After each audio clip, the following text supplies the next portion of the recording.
In the American Constitution, for example, where the most enlightened minds of the 18th century sat down and they wrote up this Constitution, Article 1, Section 2 says, non-white people, like you and I,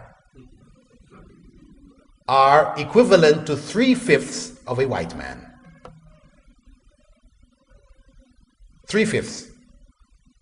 Not 2/5, not 4/5, but 3/5. And this is in the American Constitution. You can go and see it in Washington.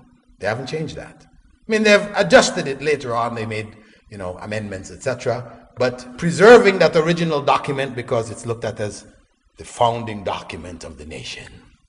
It's there. Article 1, Section 2. A black man is equivalent to 3/5 of a white man.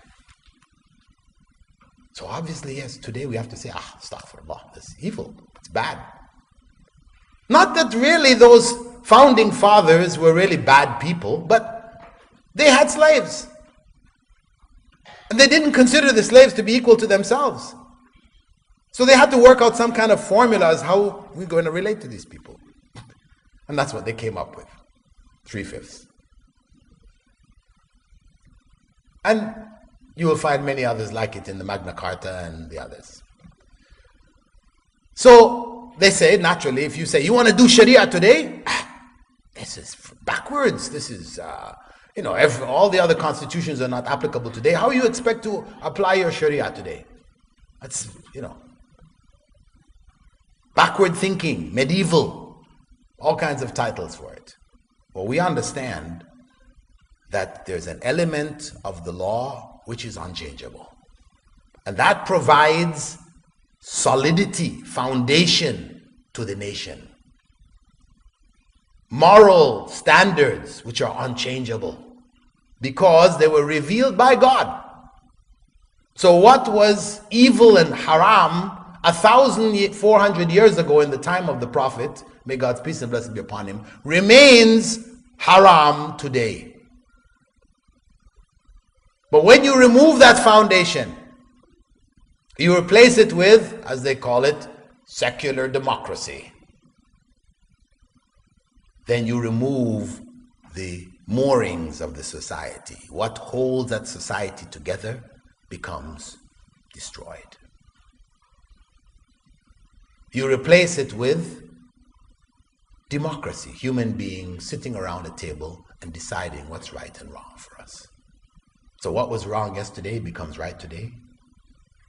What was right yesterday becomes wrong today. And so on and so forth. So, Islam provides guidance, not just for Muslims, but for the world. This is what Islam has to offer the world. The path to true Islam is the path which takes us to that understanding that we have, in spite of our lack of technology and development, etc., we have something much more vital to offer the world. But that way and that offering can only be known, can only be achieved by following, as the Prophet ﷺ said 1,400 years ago, I left with you two things. If you hold on firmly to them, you will never go astray. The Book of Allah and my Sunnah.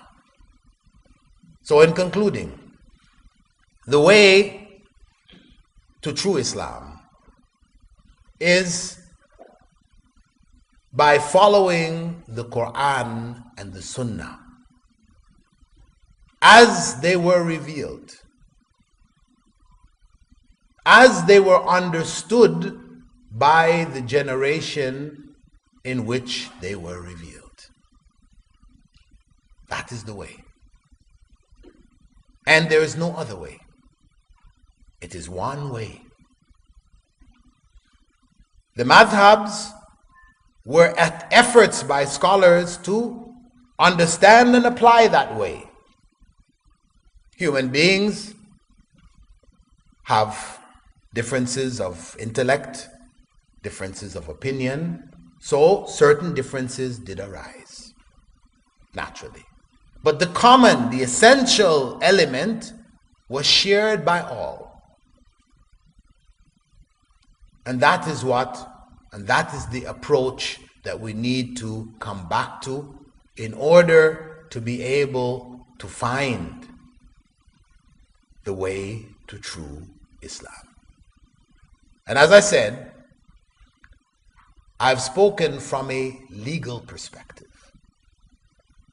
But there are other perspectives too. We can take the same approach and apply it in other areas which have to do with, for example, our mode of worship. Our mode of worship. How do we worship God? How did Prophet Muhammad, may God's peace and blessing be upon him, worship God? How did the companions of the Prophet worship God? Did they worship God through intermediaries called saints, awliya? Did they have amongst themselves witch doctors called Bomo and other names? No. These are foreign things. So this principle, this way, because time is limited, I don't have the opportunity to go into each and every aspect of it, but we should use the same approach that we have used towards the legal matters to deal in the theological matters, the Aqidah, the same way. As people strayed in Christianity from the original teachings of Jesus, from the original teachings of Moses, people among the Muslim world have strayed also from the original teachings of Prophet Muhammad. May God's peace and blessings be upon all of the prophets. The difference is that for Christians, there's no way back. They can't go back to the original. Whereas for us, the original remains preserved in its pristine purity. And we can go back. So in the same way we should approach our legal matters, we should also approach our theological, our social matters. Family law. How we handle inheritance. I mean, unfortunately, in so many parts of the Muslim world, all of these areas have become corrupted.